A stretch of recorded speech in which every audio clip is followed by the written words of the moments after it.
CJP സമരം ഏറ്റെടുത്ത് കോൺഗ്രസ്. പരീക്ഷാ ക്രമക്കേടുകളിലും വിദ്യാർത്ഥികൾക്ക് നേരെ നടന്ന പോലീസ് അതിക്രമങ്ങളിലും പ്രതിഷേധം പാർലമെന്റിലേക്കും വ്യാപിപ്പിച്ച് നിലപാട് കടുപ്പിക്കാനാണ് തീരുമാനം. കേന്ദ്ര വിദ്യാഭ്യാസ മന്ത്രി ധർമ്മേന്ദ്ര പ്രധാന്റെ രാജി ആവശ്യത്തിൽ ഉറച്ചുനിൽക്കുന്ന പ്രതിപക്ഷം വിഷയം സഭയിൽ ഉന്നയിച്ച് വൻ പ്രതിഷേധത്തിന് ആഹ്വാനം ചെയ്തു. പ്രധാനമന്ത്രിയുടെ വസതിക്ക് മുന്നിൽ നടന്ന നാടകീയ സമരത്തിന് പിന്നാലെയാണ് പാർലമെന്റിലും സമരം ശക്തമാക്കുവാൻ ഒരുങ്ങുന്നത്. പരീക്ഷാ ക്രമക്കേടുകളിലും പോലീസ് നടപടിയിലും പ്രധാനമന്ത്രി നരേന്ദ്രമോദി വിദ്യാർത്ഥികളോട് മാപ്പു പറയണമെന്ന് പ്രതിപക്ഷ നേതാവ് രാഹുൽ ഗാന്ധി ആവശ്യപ്പെട്ടു.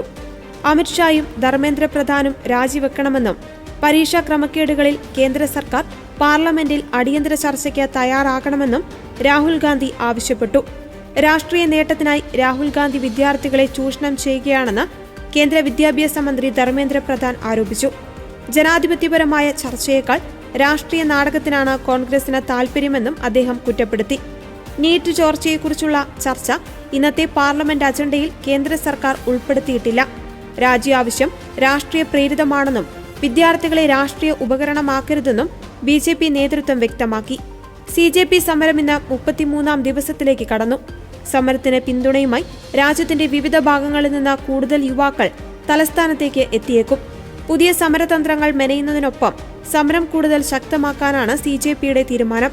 അതേസമയം ജന്തർ മന്ദറിലേക്ക് എത്തുന്നവരെ കർശന പരിശോധനയ്ക്ക് ശേഷമാണ് പോലീസ് കടത്തിവിടുന്നത്. ഇതിനെതിരെ വലിയ പ്രതിഷേധം ഉയരുന്നുണ്ട്. ഇതിനിടെ സമരം അയക്കുന്നതിന്റെ ഭാഗമായി കേന്ദ്രമന്ത്രിമാരായ JP നദ്ദയും ജിതേന്ദ്ര സിംഗും ആശുപത്രിയിൽ കഴിയുന്ന സോനം വാങ്ചുക്കിനെ സന്ദർശിച്ചു.